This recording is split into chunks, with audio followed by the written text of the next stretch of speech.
So Battlefield 2042, this short film, wow.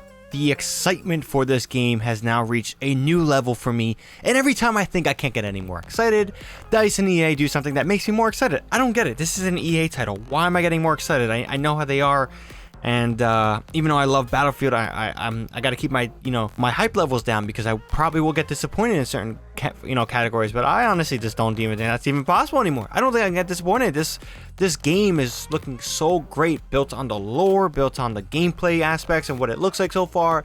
The fact that it's getting a multiplayer only thing, which means DICE can finally focus in on all resources on their multiplayer experience, which is phenomenal. And there's a lot of studios working on this. It's going to be a really big deal. And it's 128 players. There's a lot of great shit going on. And then this short film dropped, and I'm like, wow, that like shit. But getting back on this short story, this whole thing was pretty remarkable. Now, it pretty much confirms and connects this game to Battlefield 3 and Battlefield 4 stories. So if you guys played those campaigns, you will know kind of these characters that we saw. Now, Irish and Pac were two characters that we did see. Irish was the main person in the short film. Pac was someone that was a background but did play an important role. And these people have definitely taken the two different sides of a conflict. Now, Irish is helping the Nomads, which basically are people filled with refugees, 1.2 billion people, and they are trying to just survive, you can say.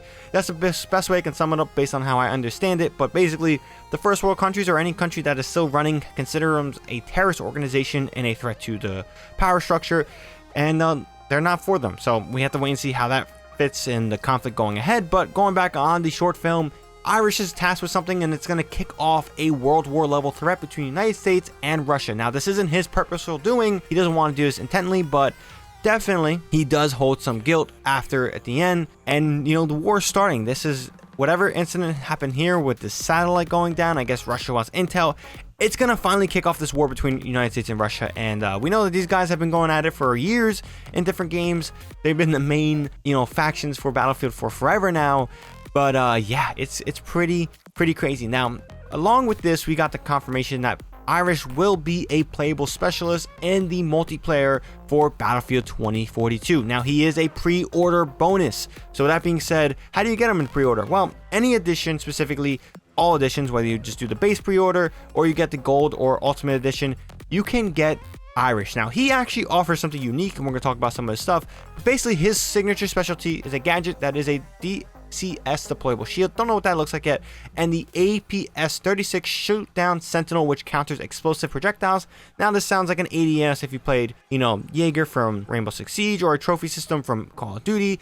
Now, Irish does have a passive trait that allows him to gain armor with every kill. Now, honestly, that sounds remarkably powerful, and I'm intrigued to see how they balance that out and if it becomes a powerhouse specialist to use in the multiplayer experience. But I mean, personally, I'm just going to play Irish because he was one of my few characters I did like in Battlefield 4. I will be honest, guys, I did not enjoy Battlefield 4's campaign. I thought the intro of Turn Around, the song, was pointless and confusing. That first mission was dope, but after that, kind of went downhill for me. But Pac and Irish were great characters. It was unfortunate to see Pac died. I would like to see him as a specialist, but he made a sacrifice to save Irish's kid, which was pretty crazy. I didn't know Irish had a kid, but hey, he made a sacrifice and it was worthwhile. But in general, I mean, this shit was insane. This short film was phenomenally shot, phenomenally made.